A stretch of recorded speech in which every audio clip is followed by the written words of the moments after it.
छोटे नहीं हो गए।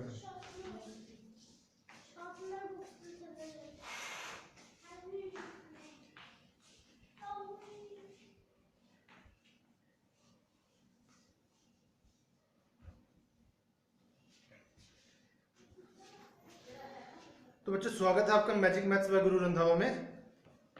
बेटा आवाज लग रहे हो।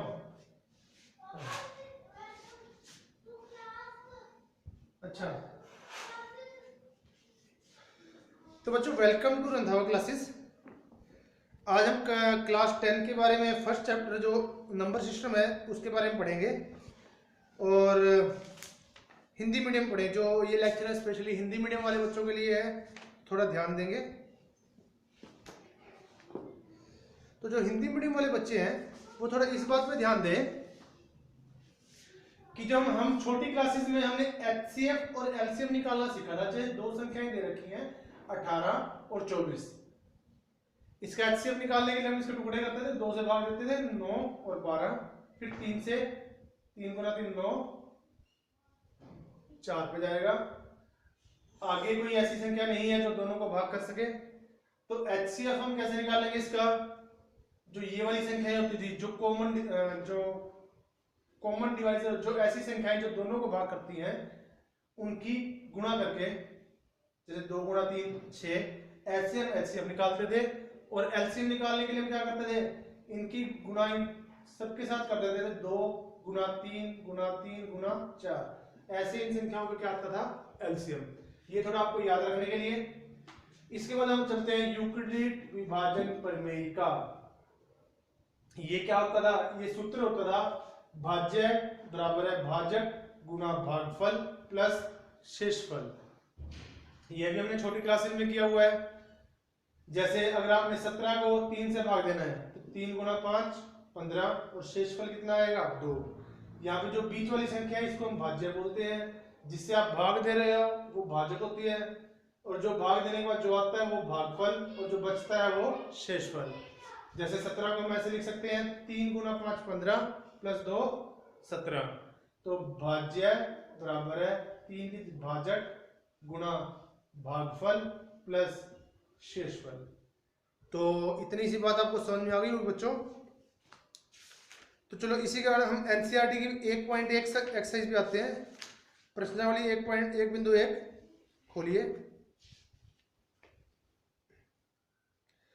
क्वेश्चन ये दे रखा है, सबसे पहला क्वेश्चन, यूक्लिड विभाजन प्रमेयिका का प्रयोग करके आपने एचसीएफ निकालना है 135 और 225 का।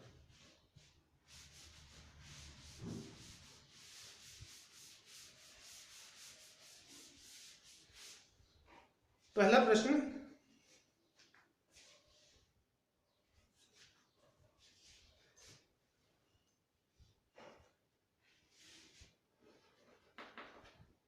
यूक्लिड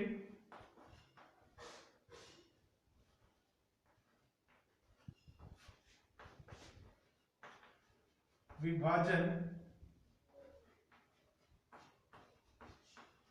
प्रमेयिका का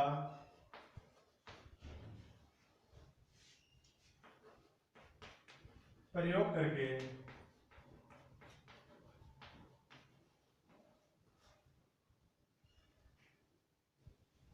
एक 135 व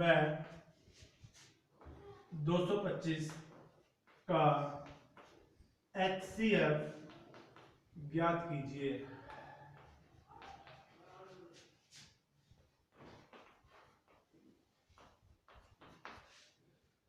तो हमने एचसीएफ ज्ञात करने का एक तरीका तो मैंने आपको पहले ही बताया, जो हम छोटी क्लास, जो हम पहले वाली 7वीं 8वीं क्लासों में जो हम कर चुके हैं।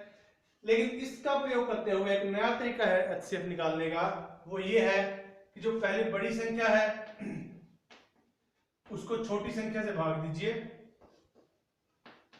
ये कितने में जाएगा? 1 पे 135।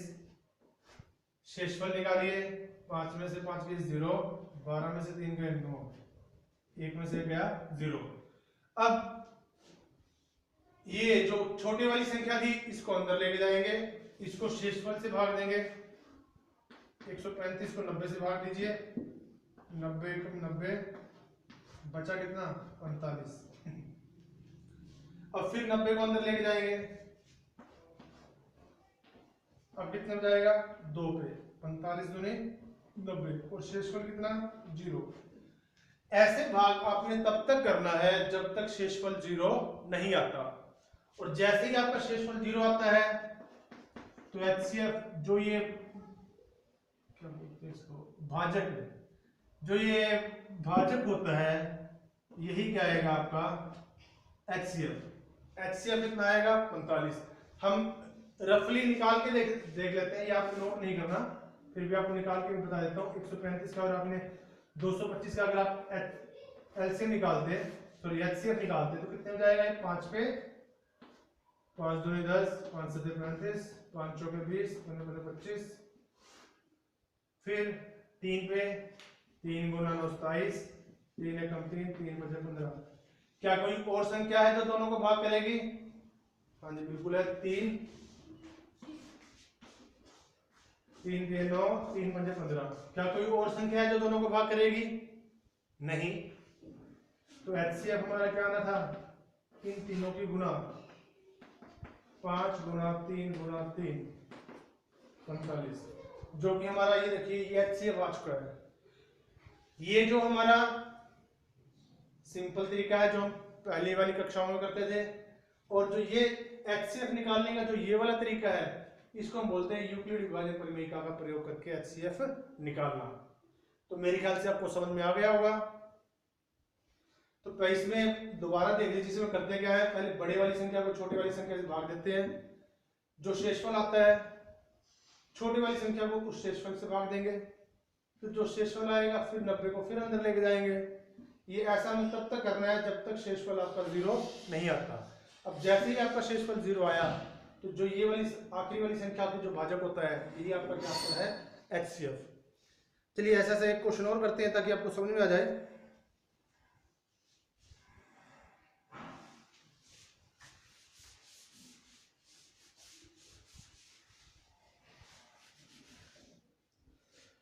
दूसरा पार्ट इसका 196 और 38,220, 196 व 38,220, इसका आपने एचसीएफ निकालना है। इसका आपने क्या निकालना है जी एचसीएफ। तो इसका तरीका वही है, बड़े वाली संख्या 38,220, इसको छोटे वाली संख्या से भाग दीजिए 196, कितने में जाएगा 1 पे 196, माइनस कीजिए 12 में से 6 गए 6, 17 में से 9 गए 8, 2 में से गया 186, ऊपर से उतारिए 2, अब जाएगा ये 9 पे, 9 6 के 54, 5 निम्न 81 और 5 86, 8 9 9 8 17, माइनस करो 12 में से 4 गए 8, 15 में से 6 गए 9, 7 में से 7 गए 0, 1 में से गया 0, अब उतारिए 0, अब जाएगा ये 5 पे, 5 गुना 6 30, 3 5 3 45 और 3 48, 4 5 1 5 और 4 9।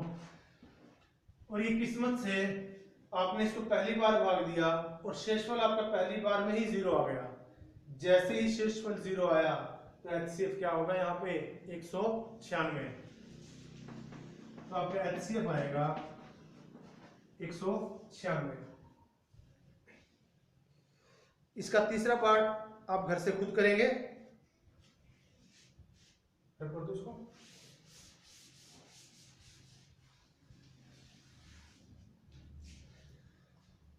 आठ सौ सड़सठ और 225 का एलसीएम एचसीएफ, 867 व 225 का एचसीएफ ज्ञात कीजिए।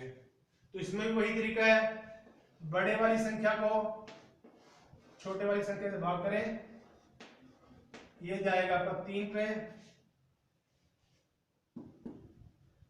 675, माइनस करो 2, 16 में से 7 गए 9, 7 में से 6 गया 1, अंदर डालिए 225 को, अब कितने में जाएगा 1 पे 192, 5 में से 2 गए 3, 12 में से 9 गए 3, अब 192 को अंदर डालिए, 867,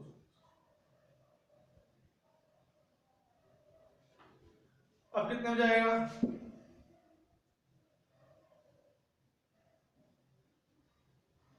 5 पे 5 से 15, 1 5 से 15 और 1 16, माइनस करो, 12 में से 5 गए 7, 8 में से 6 गए 2, अंदर आएगा 33, अब जाएगा 1 पे 27, बचा 6, अब 27 को अंदर लेके जाइए, 6 चौके 24, बचा 3, जब तक शेषफल आता रहेगा तब तक हम इसको अंदर लेके जाते रहेंगे। 6 को अंदर लेके जाइए, 3 दूनी 6, शेषफल 0। अब वही बात, फिर जैसे ही शेषफल 0 आया तो जो भाजक होगा वही उसका HCF आएगा। तो यहां से इनका HCF क्या आएगा, डायरेक्ट लिख सकते हैं जी 3। तो आपको समझ में आ गया होगा अब तो HCF निकालना। चलिए आगे बढ़ते हैं, तरफ प्रदेश को।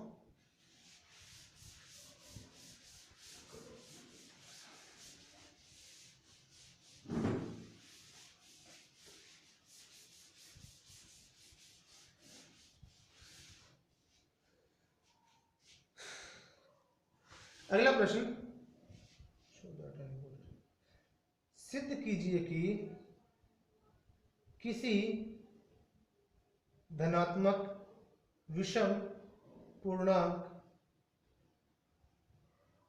6^1, 6^3 और 6^5 के रूप का होता है।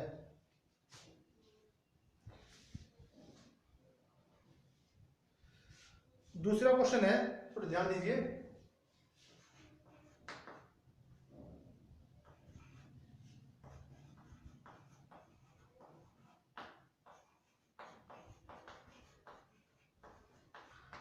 सिद्ध कीजिए कि कोई भी धनात्मक विषम पूर्णांक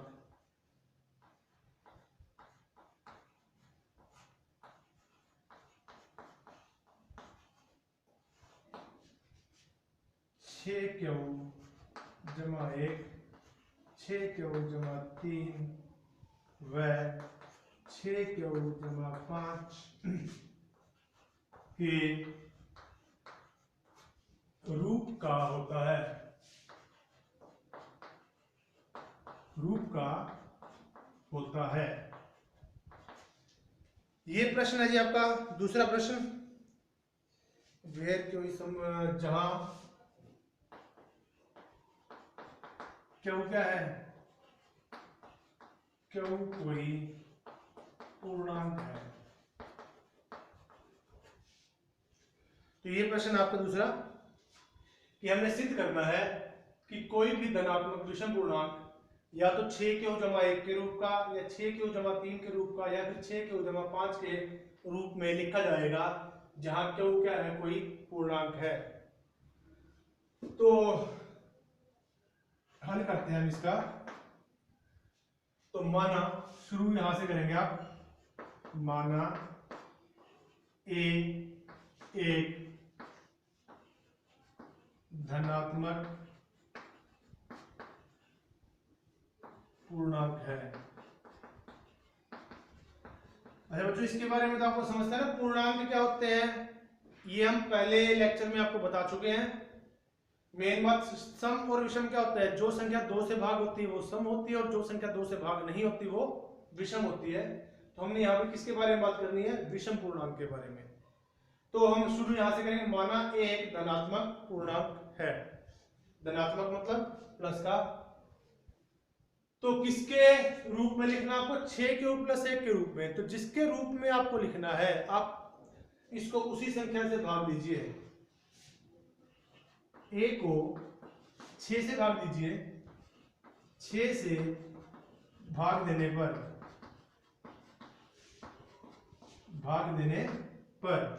तो ए को आप 6 से भाग दीजिए, तो ए कैसे लिखा जाएगा, 6^r,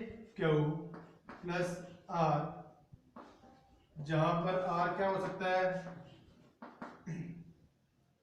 0 1 2 3 4 5।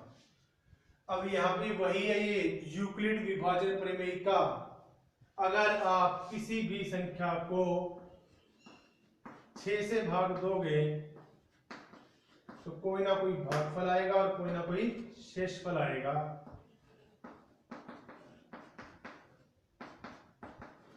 6 गुना 3 18, 18 और 5 23।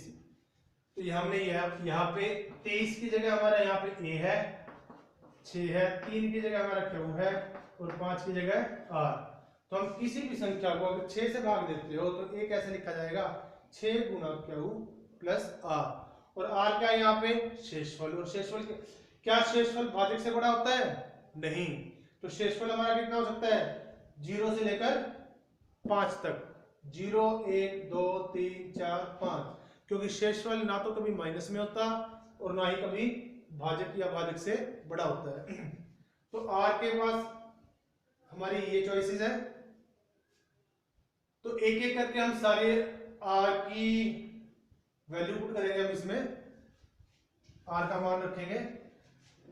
तो पहला, अगर आर का मान 0 हो, यानी अगर संख्या ये आपकी इस तरह की हो, ऐसे, अगर आर का मान 0 हो तो ए कैसे लिखा जाएगा, 6 क्यू जमा 0। इसको भी हम ऐसे लिख सकते हैं, 2 गुना में 3 क्यू, क्योंकि 2 गुना 3 6। और जो संख्या 2 के गुना में होती है, जो संख्या 2 के गुना में होती है वो क्या होती है, सम संख्या। वो क्या होती है, सम संख्या। m का मान यहाँ पे क्या है, 3 का। जो संख्या 2 के पहाड़े में आएगी वो संख्या कौन सी होगी, सम संख्या।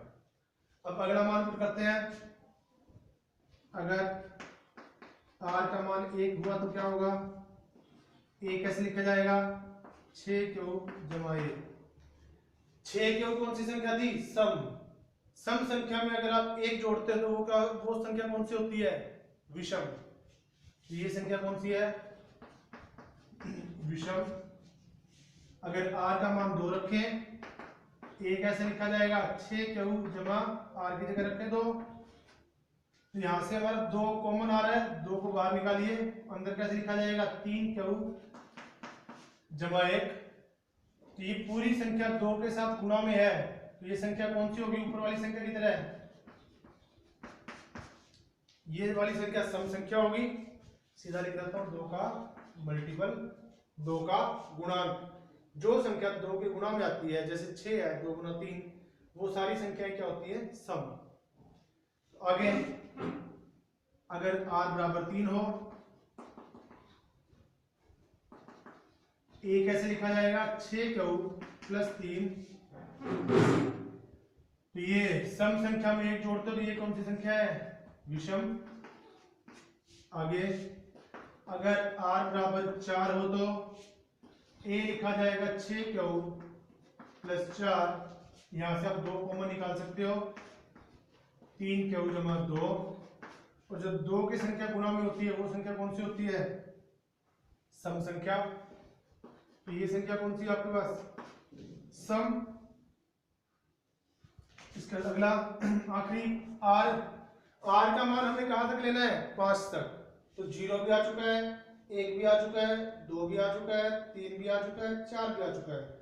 अब अगर r बराबर है 5, तो a कैसे लिखा जाएगा, 6 क्यू प्लस 5। तो ये संख्या कौन सी है, विषम। और जो हमारा प्रश्न देखिए, प्रश्न में कौन सी संख्या के बारे में पूछा गया है, विषम पूर्णांक के बारे में। अब हमारे विषम पूर्णांक कौन कौन से रूप में लिखे गए, या तो 6 क्यू प्लस 1, या 6 क्यू प्लस 3, या 6 क्यू प्लस 5। तो हमारा यही प्रश्न था। ये आपके रफ काम के लिए, आपको समझाने के लिए लिखा है, इसको नोट मत कीजिएगा। आपने सिर्फ क्वेश्चन को आपने ऐसे नोट करना है।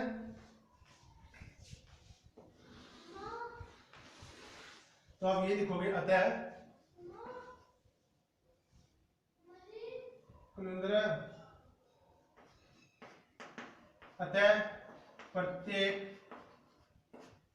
धनात्मक विषम पूर्णांक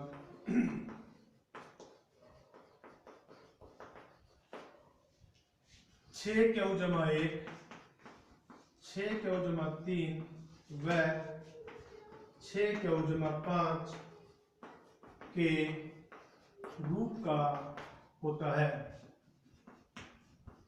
के रूप का होता है। यही आपने सिद्ध करना था। तो मेरे ख्याल से आपको समझ में आ गया होगा। तो इसके लिए हमने क्या किया, अब इस क्वेश्चन को थोड़ा, इस प्रश्न को थोड़ा ध्यान से समझेंगे, क्योंकि इसी प्रश्न के ऊपर, इसी प्रश्न से मिलता जुलता हमारा अगला प्रश्न आएगा।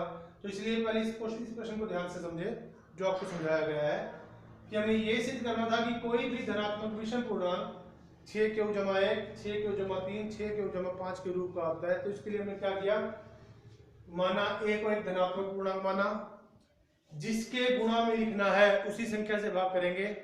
a को हमने किससे भाग किया, 6 से। तो 6 से भाग करने के बाद a कैसे लिखा गया, 6q-r। r क्या है, यहाँ पे शेषफल है। तो शेषफल क्या हो सकता था, 0 से लेकर 5 तक। तब एक एक करके हमने r का मान इसमें रखा, r की जगह 0 रखा तो संख्या सम आई, 1 रखा तो विषम, 2 रखा तो संख्या फिर से सम बनी, 3 रखा तो विषम, अगर r का मान 4 रखा तो संख्या फिर सम बनी, और 5 r का मान 5 रखा तो विषम। और हमसे विषम पूर्णांक के बारे में पूछा गया था, तो वो किस रूप में लिखा गया, 6q-1 6q-3 व 6q-5 के रूप का होता है। और यही हमने सिद्ध करना था। तो इसी से मिलता जुलता अगला प्रश्न है, वो लिखिए।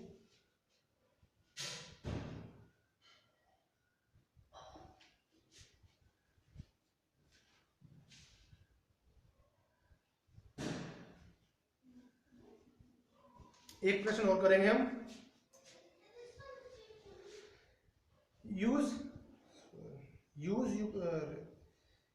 यूक्लिड विभाजन प्रमेयिका का प्रयोग करके सिद्ध कीजिए कि किसी भी धनात्मक पूर्णांक, सिद्ध कीजिए कि किसी भी धनात्मक पूर्णांक का वर्ग 3m या 3m-1 के रूप का होता है। अब की बार प्रश्न को ध्यान से देखिए, सिद्ध कीजिए कि कोई भी धनात्मक पूर्णांक या किसी भी धनात्मक पूर्णांक का वर्ग, किसी भी धनात्मक पूर्णांक का वर्ग 3m या 3m-1 के रूप का होता है। यह भी बिल्कुल पिछले क्वेश्चन की तरह है। पिछले में 6 का मल्टीपल दिखाना था, 6 का गुणांक था, इसमें किसका गुणांक है, 3 का। तो मैं आपको यहीं से समझाना शुरुआत करता हूं। तो बिल्कुल शुरुआत हम यहीं से करेंगे। माना a एक धनात्मक पूर्णांक है, क्या लिखेंगे, माना a एक धनात्मक पूर्णांक है। बिल्कुल यहीं से शुरू किया। पिछले प्रश्न में आपको 6 का गुणांक दिखाना था, तो आपने भाग किससे किया था, 6 से। अब की बार किसका गुणांक दिखाना है, 3 का। तो भाग किससे करेंगे हम, भाग किससे करेंगे, 3 से। देखो a को 3 से भाग देने पर, अब अगर 6 से भाग दिया था तो कैसे लिखा गया था, a 6q-r। 3 से भाग देंगे तो कैसे लिखा जाएगा, 3q-r। और आपको पता है r क्या है, यहाँ पे शेषफल है। शेषफल कभी भाजक से बड़ा नहीं होता, तो r का मान क्या हो सकता है, 0, 1 और 2। तो r का मान कहां तक जा सकता है, 0, 1 वह 2 तक। अब धीरे धीरे एक एक करके हम वहीं पे आगे बढ़ेंगे। अगर r का मान 0 है तब a कैसे लिखा जाएगा, 3q जमा r की जगह 0 रखें 0, तो यहां से a कैसे लिखा जाएगा, तो a लिखा जाएगा 3q। अब यहां से क्वेश्चन में थोड़ा सा बदलाव है, पिछले क्वेश्चन में सीधा था, अब की बार क्या लिखा है इन्होंने, किसी भी धनात्मक पूर्णांक का वर्ग। तो किसके बारे में बात की गई है, वर्ग के बारे में। तो लिखिए पहले हम इसका दोनों तरफ वर्ग करेंगे, क्योंकि वर्ग के बारे में बात की गई है। दोनों तरफ वर्ग करने पर तो कीजिए, तो यहां से a का वर्ग बराबर है 3q इस सारे का वर्ग, तो 3 का वर्ग कितना होता है 9 q का वर्ग। तो a का वर्ग कैसे लिखा जाएगा, 9 q का वर्ग। इसको हम कैसे लिखेंगे, 3 गुणा में 3q का वर्ग, 3 गुणा 3 कितना होता है 9। तो a का वर्ग कैसे लिखा गया, 3 के ये सब पूरी संख्या क्या है गुणा में, तो 3 का गुणांक 3m, जहां पे मैं लिख देता हूं m कितना है 3q स्क्वायर। तो ये कितना आ गया, 3 का गुणांक आ गया, जो हमने यहां सिद्ध कर दिया, तो 3 का गुणांक होगा जो हमने यहां पे सिद्ध कर दिया। लेकिन ये सिर्फ किसके लिए हुआ है, जब हमने r को 0 रखा। अब आगे, अगर r का मान हमारा 1 हुआ तब क्या होगा, r का मान 1 रखें, तो a कैसे लिखा जाएगा, 3q जमा 1,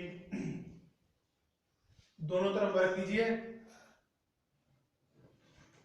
क्योंकि वर्ग के बारे में बात करनी है। दोनों तरफ वर्ग करने पर दोनों तरफ वर्ग कीजिए,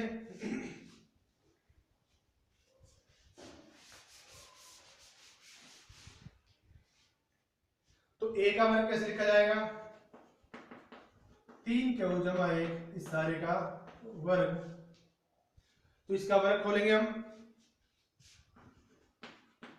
3q इसका वर्ग जमा 1 का वर्ग जमा 2 गुणा में 3q और गुणा में 1।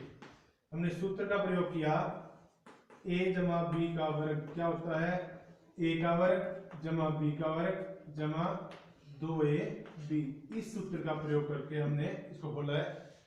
तो यहाँ पे a का वर्ग कैसे लिखा जाएगा, 3 का वर्ग 9q का वर्ग प्लस, इसकी पहले गुणा करके पहले लिख दें, 2 गुणा 3 6q और प्लस 1 का वर्ग कितना होता है 1।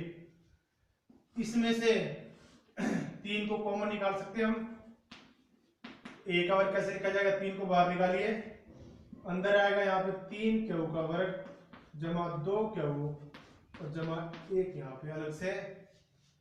तो a कैसे लिखा जाएगा, a का वर्ग 3 का, ये पूरी संख्या क्या है 3 के साथ गुणा में, तो 3 का मल्टीपल प्लस 1 लिख दीजिए, जहां m बराबर है 3q स्क्वायर जमा 2q। यहां तक भी हो गया, या तो 3m के रूप का हो या 3m जमा 1 के रूप का हो। अब की बार किसके रूप में आया, 3m जमा 1 के रूप में। अब आखिरी, जब r का मान क्या हो 2, आगे लिखें,